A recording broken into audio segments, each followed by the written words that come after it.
السلام عليكم، ان شاء الله كامل تكونوا بخير وعلى خير وبصحة جيدة.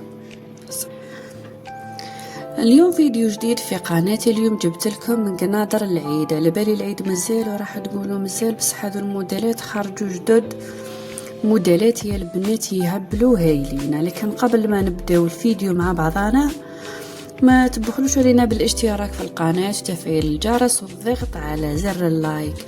وهذه صفحتي تاع الفيسبوك اللي يحب يبعث لي.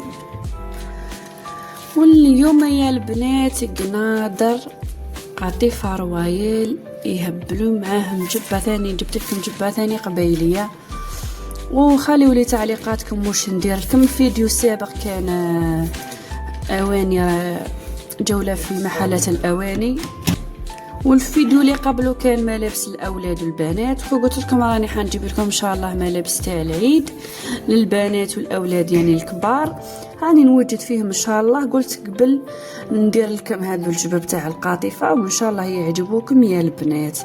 هيا راحوا نبداو مع بعضنا كيما العاده والعوايد. رايحه نعتلكم لهنا في الجنب باه تشوفوا مليح وتحكموا الكابتير على الروبه اللي عجبتكم. المهم راح نبداو مع هذا الموديلات الجميلة كما راكم بتشوفوا. موديلات رائعة جدا وتنال اعجابكم والاطلالتك الجميلة سيدتي الجميلة. هذو الجبب قطيفة رويال مصنوعة بإتقان جدا، مطروزة وفيها السبسب، فيها واش تحبيتي يا سيدتي الجميلة. وان شاء الله يعجبكم هذا الموديلات كامل اللي جبتهم لكم، وفرجة ممتعة يا البنات. المهم ما تنساوش وما تبخلوش علينا بالاشتراك في القناة وتفعيل الجرس، وخليوا لي تعليقات واش من الكولر عجبك واش من ستيل عجبك. انا صراحة عجبتني هذيك تاع القبايل تهبلة، مام المانكا يعني فيها تهبلة راح تشوفوها هنا.